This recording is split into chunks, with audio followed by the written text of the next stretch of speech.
Every user, whether he is a student or a teacher or the member of the administrative staff, has a personal identification. Now, that's the Neptun code. The university has a rather difficult course registration system. It consists of 3 periods: the preliminary, the ranking, and the first-come, first-served period. For first time, it might seem a bit difficult, but it serves the interests of the student. It makes possible that not only the time of the registration, but the other aspects of the registration may be considered during the whole procedure and choosing the students of a given course. ELTE Walk. Everything you need to know about ELTE. Welcome to the ELTE Walk podcast, a program of the ELTE International Strategy Office, which has been created to present everything you need to know about the Eötvös Loránd University as a prospective or current international student. I am Tamás Jamriskó, editor-in-chief of the First University Radio of Pest, which produces this program in cooperation with the International Strategy Office of ELTE. My co-host is Raissa Negrao, a student in the doctoral program in psychology at ELTE and international student ambassador. Hi, Raissa. Hi.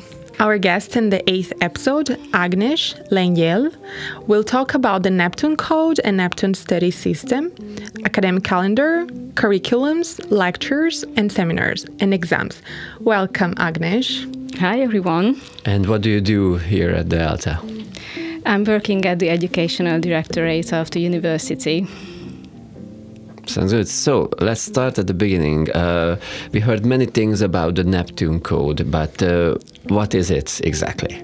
The university has an electronic registry system. It's called Neptun. Everyone who uses it... Like the card, right? Yeah. Every user, whether he is a student or a teacher or the member of the administrative staff, has a personal identification. Now, that's the Neptun code. Mm-hmm. Users can enter the system with this Neptun code and the password connecting to it, but we advise the students to use it during the official communication because it identifies them. Even if they are writing a simple email to the registrar's office, because the administrator will be able to give specific information in connection with his or her studies, not just the main things, the general rules. Mm-hmm. Mm-hmm. So, if I understood correctly, the Neptun code is connected to a system, like yes. with a login and password and the university? Yeah, the registry system of the university, yes. And how can an international student acquire the Neptun code and password? After sending the letter of acceptance to the students, the faculty coordinator sends a so-called information package also to them. It contains the Neptun code, and having the Neptun code, the students are able to generate the password electronically. This is a new password service that can be found on the webpage of the Questura office. But I have to draw your attention to a typical mistake. It will not work if there is a difference between the data that the student gives during this process and the data stored in the Neptun system. The data to the Neptun system are coming from the online application system. So this is why we advise to double-check the data given during the application procedure and check them before using the new password service. If it fails, so if the electronic procedure is not working, students can come personally to the Questura office or authorize someone to do it for themselves or ask a request for mailing the password, but it works only for Hungarian addresses. Okay, so they need always to double-check their personal information. Yeah, that's the first step. So, and what kind of tasks does a student have in the Neptun system? So, okay, they get the Neptun code, and after that, what happens? The Neptun stores all the information in connection with the student. Personal data, data in connection with the program, curriculum, semesters, subjects, courses, results. The first step is entering into the Neptun system. And the first task to do is to do the enrollment procedure, which consists of 2 separate periods. The first one is the electronic part, and the second one is the personal part. The electronic part is taking place in the Neptun system. But after that, semester by semester, the student has to register and register for the semester and for the courses and for the exams as well.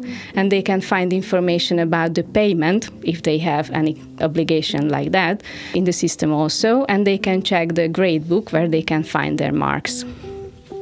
And after I get my Neptun code, is it possible to renew some information or connecting, for example, my text card to the Neptun system? Because in one of our previous episodes, we talked about that when international students have to get a text card, for example, just to pay fees and other kind of things via the Neptun.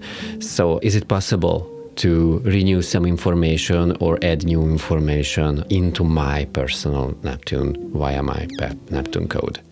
Yes, there are some kind of information that can be modified by the student him or herself, but not all the data. The text number you mentioned is like that. The students can enter and modify the text number or the mailing addresses, not the permanent one, but the mailing addresses, the phone numbers, for example. So the specific data can be modified and others are not. The rules can be found at the webpage of the Questura office. What if somebody is just lost in this information, and how can they get help? Or do you have some kind of a pack of paper, a PDF or stuff like that, just to help the students to get the Neptun code and other kind of guidance? That information package I mentioned before, which contains the Neptun code, contains those kind of the information also. So it's absolutely dummy-proof. Yeah. Good. Nice to hear that. We hope so. But by the way, we will attach other kind of information connected to our topic into our show notes. Of course, the students have deadlines to do different tasks at the university. Yes. And where can the administrative deadlines of a given semester be found? They can be found on the webpage of the Questura office all together. There is a menu, the time plan of studies at the university. There can be found exact dates of the semester enrollment, the course registration, the exam registration. But there are other deadlines also in connection with the programs and the other aspects of the student studies, like handling in different types of requests or handling the thesis at the end of the studies. They cannot be found there. So I advise the students to check the relevant faculties' web pages, because these kind of information can be different according to the faculties or even according to the programs of the student. Of course, and missing a deadline, it can be a little bit challenging, of course, so it's very important. So guys, watch for the deadlines. Is there any kind of guarantee if somebody applies for a course, so they get the acceptance? The university has a rather difficult course registration system. It consists of 3 periods: the preliminary, the ranking, and the first-come, first-served period. For first time, it might seem a bit difficult, but it serves the interests of the student. It makes possible that not only the time of the registration, but the other aspects of the registration may be considered during the whole procedure and choosing the students of a given course. It's worth to check whether the faculty's courses are taking part in all 3 periods or not, because it's important. That information can be found on the webpage of the Questura office. During the preliminary and the ranking periods, the course registration will be held on a waiting list. So these are not final registrations at these times. The course registration will be final at the end of the ranking period only. The preliminary period is a period when students can initiate their needs for a course. Teachers check the list regularly, and if more students register for a given course, they can increase the limit, or they can provide a totally new course as well. Participating in this period means advantage in the next period, because it will mean extra points. What are these points? In the ranking period, every course registration has a so-called ranking point. It comes from the curriculum, the recommended semesters, whether the subject is obligatory or not, etc. And the system makes a list from the students according to these points. At the end of this period, the system will cancel the course registrations. And at the end of this period, the registrations will be final. What are the main points, how the system cancels these course registrations? The first aspect is the prerequisites of the course. If the student doesn't have the prerequisites, the course registration will be cancelled. If the student is above the course limit, the system will also cancel his or her registration for the course. And the final period is the first come, first serve period. In this period, there are no waiting lists. The course registrations are final, and students can register for the remaining places of the courses. For example, there's a lecture or there's a seminar for 50 people, and at the final period, maybe just 40 people on this on the course. Anybody from the university are able, or they have the opportunity to register for that course. Yes, if there are 10 more places, everyone who chooses as an optional course this lecture can register for that. Yes, only the prerequisites has to be obtained before. Do you have any advice for the future students and for the international students, what they have to care of during this process? First and above all, the curriculum. If they goes with their studies according to the curriculum, they will get into the obligatory courses by chance. Regarding these 3 periods, how long do they remain open for the students to register? The longest one is the preliminary period. It is open for a month or more than a month. And the shortest one is the last one, the first come, first serve. It's open only for a week. Oh, I see. So you can start the course registration even before the semester begins. If the student misses all these deadlines, if one student or multiple students, is it possible for them to register after the deadline, after the registration closes? And what is the process if somebody's made some mess? They have to hand in a request for that, but that's for money, so they have to pay a fee for that, and it's open only for another 1 week. And after that, there is no other option to take any courses.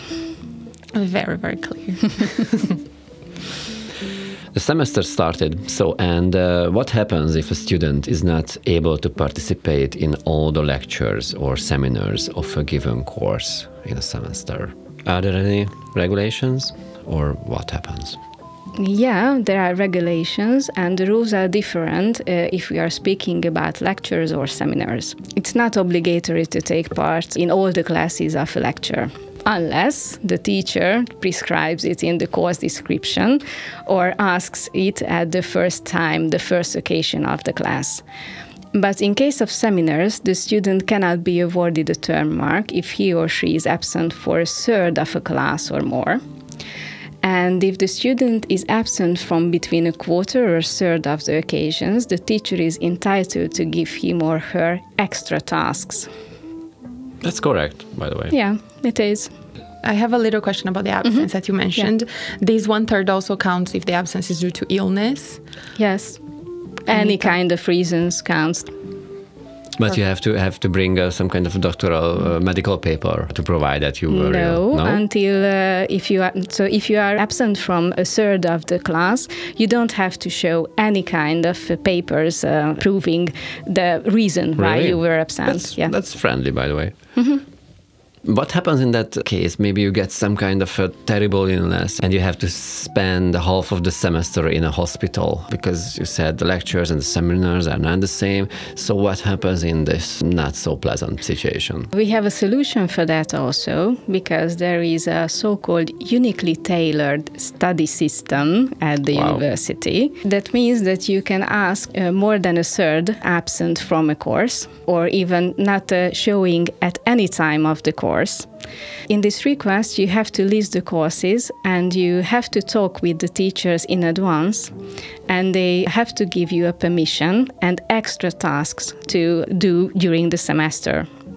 So you won't lose your semester or classes and stuff like that if you get some kind of you can trouble. do the semester, take the courses and get marks at the end, yes. But for that request, you have to show the proof of the absent. So for these natural, I think. Yeah. Yeah. And does this request requires also a fee? The student doesn't have to pay any fee for that because this is a solution for the special occasions when the circumstances are beyond the control of the student. That's very good to know, actually. Yeah. Usually I'm teaching at the university, and I heard some not really rumors, things from other teachers about the language of the classes.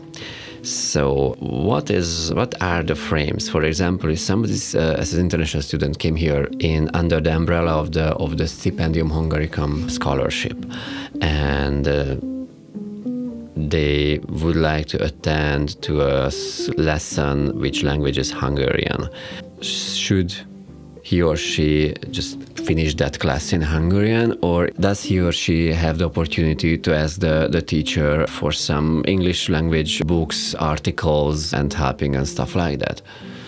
So what is the university's policy about these things? It's not an easy question. The language of the course is registered in the Neptun system, and the teacher has to provide the course on that language. That's clear, yeah. But that's clear. Sometimes, even if the language of the course is Hungarian, sometimes teachers provide non-Hungarian articles, books to read. But it's not an obligation, so it depends on the teacher. Here we talked about so many important information. What are the most important pieces of information that the student has to pay attention to when planning his or her studies? The curriculum contains all the information the student needs to plan his or her studies. It contains the obligatory subjects, the optional credits as well, but I would like to highlight two aspects of the curriculum: the recommended semesters and the prerequisites. The recommended semester is important because it gives a schedule for the studies. If someone registers for the courses and obtains them in the recommended semester, it guarantees that he or she will be able to complete his or her studies on time. If someone starts his or her studies in the autumn semester and the recommended semester is 1st, 3rd or 5th, it will mean that the university will provide the course in the autumn semester.